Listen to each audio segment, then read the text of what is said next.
What's up, little nigga? It's your boy Trace Oteric here.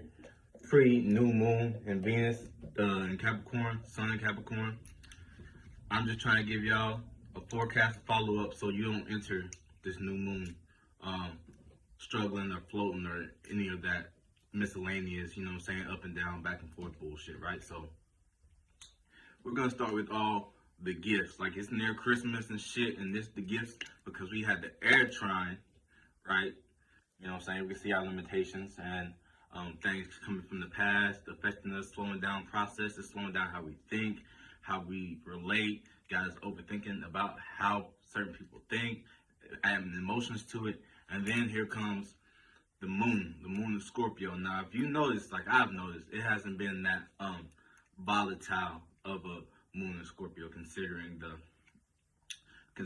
the status it holds around it. You know what I'm saying? But it is waning. It's in the lesser. Well, I don't want to say it because both sides are equal reflection, and this is the equal of the yin of the receptiveness, but it's externalized, so it's vulnerable, right?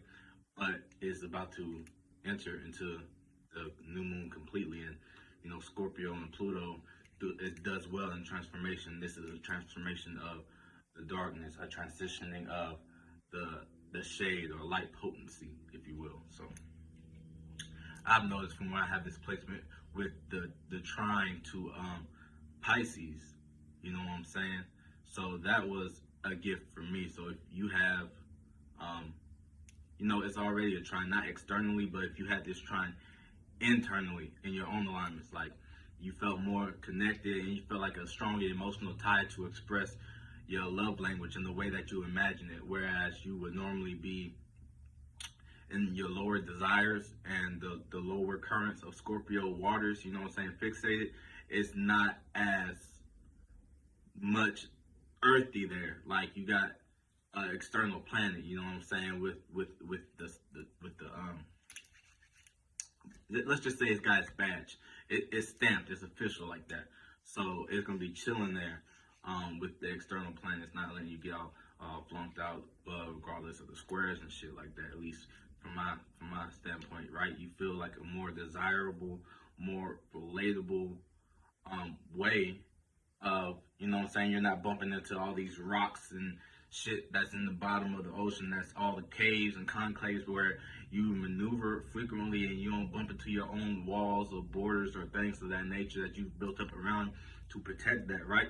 Because it can get dark and it can get murky and shit like that. So that's a gift there.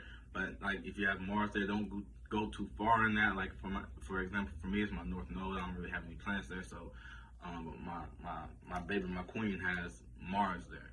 So you have someone with Mars, you see them as the example and how this is being played out, especially as it's going into the new moon. It's like, yeah, we learn from each other, each one teach one, you know what I'm saying, experiencing an extension. But when it's close to full moon and new moons, watch those spirits and bodies and avatars around you that play out these alignments, because you may look at this one person as the villain the entire time, but this personal for me, the villain the entire time. But when it's their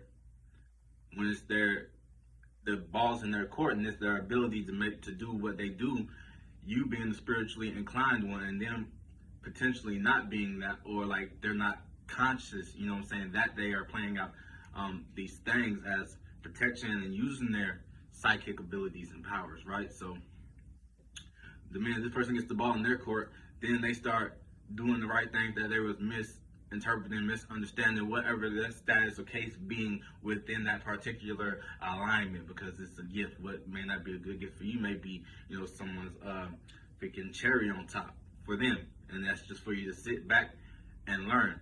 Speaking of sitting back and learning, because moon, you know what I'm saying, going into transitioning into Sagittarius, she's still most wanted, but like she's being low key right now. Like, the streets ain't as hot no more as it was during the fall. People were falling down, falling, crashing into shit. But this the death. So if she comes out, it's necessary. But that's another video. You know what I'm saying? That's another video. You know what I'm saying? But like I was saying, this is gonna be making emotional mistakes as far as going forward and experiencing, being the first to make that transition, fighting over the same energy as Jupiter. It is in Aries technically, yes, but it's still on the cusp. It's still in the 0 degrees. It still can be foggy. You can still run in there, not seeing the whole situation or scenario. And normally, like learning the lesson wouldn't come further down the line, but it may come closer to you during this time, spiritually, because you're connecting your emotions to your spirituality, and this is going into the death. These things are dying. People aren't wanting to fight these battles. People are wanting to retreat, and that's what you are retreating into, your spirit, into your space within space, into your soul body. You're retreating back into that while you're letting your less cold and connected natures of fire create an imagination and a visual image. Chiron, you might paint the wrong picture. You might use the wrong canvas to express your message. You might use the wrong blending of certain colors. Certain paint brushes aren't meant for this kind of situation and scenario. Certain stroke patterns and rhythms within the stroke. The stand that you even might be using, like check on that. Your Mercury and Venus and Capricorn, and then going into Sun, the conscious level, going into Capricorn from your spiritual natures or your holy days. You know what I'm saying? It's mutable. So we've been expanding our spiritualness and things of that nature, going out, and that brings me to another thought that I had originally, but we're gonna stay on track right now for this. Then we'll get to that. You're expanding outwardly. You're exhausting this energy, and what do people do right after Christmas? And big pharma and government snatches all your money because your eyes get bigger than your stomach and your rose-colored glasses, and it's tradition, right? You go back to business. You go back to a new way of building. You go back to making a larger platform, a way of doing that more securely, more in a faster manner almost, and more structured manner, where people bicker over politics, religious views, entertainment and stuff like that. But when you get down there in Capricorn and you're getting your hands dirty, or you are off balance and you are letting someone else get their hands dirty, collecting blood upon their hands, yes, they're responsible, but you being the more spiritually conscious spirit, allowing that to happen, for them just being in the face of something that you are in, for a body, a ligament, eventually is going to result back to you. It may not, it's like you may smash your finger, you taking ibuprofen or something like that. Hours later, that it only delayed the reaction to those particular spirits and bodies and molecules and cells, and not in prison cells, but in your you know what I'm saying, your molecules and tinier versions of them, cells for lack of a better word. But we ain't gonna say like cells as in prison cells. We're gonna transmute that into cells like floating ships, you know what I'm saying, riding the bloodstream along with. So those kinds of cells, like the cells that carry the wind. But yeah, back to the main point.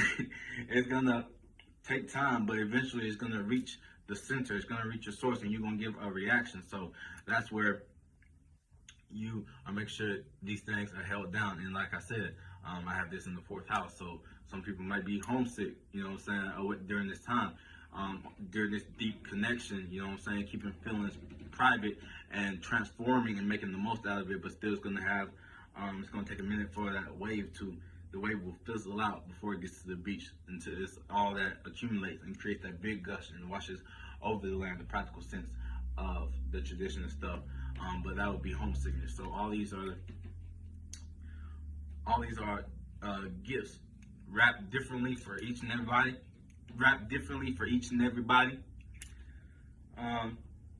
Presented differently for each and everybody. It might be a blood diamond for some people. You might have to dig. Some people might fall in your lap and you abuse it. Some people might have just been there as a hidden talent, and you pulling out the sword and you start cutting off the heads of these demons. But now it's going to Capricorn season, so you're going to do it in a structured and building way, especially with this fire moon, connecting with your imaginations, still being on the cusp of Jupiter, but mostly here too.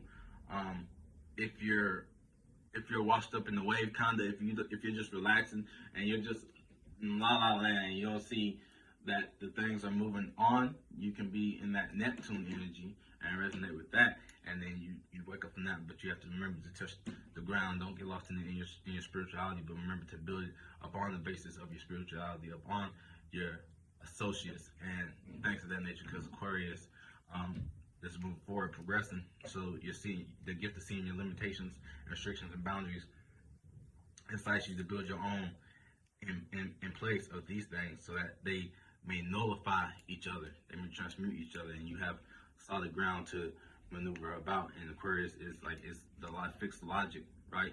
And it's chill, it's nonchalant, it's intelligent. But on Aquarius moon, it's the motherfucking aliens. So the Martian energy and the aliens come together. It's giving me a kind of Monstars from Space Jam. They were aliens, they were playing the game and shit. They were going along being unique and shit, but they had the abilities of the Martians and a slave driver, the Capricorn energy that initiated the shit and upholding the shit, right? But that's the only message I have for y'all. I appreciate y'all. Thank y'all. You know what I'm saying? Go ahead and put the money back in there, motherfucker. Give your attention back. But hey, 111, stay tuned. Appreciate y'all. Peace.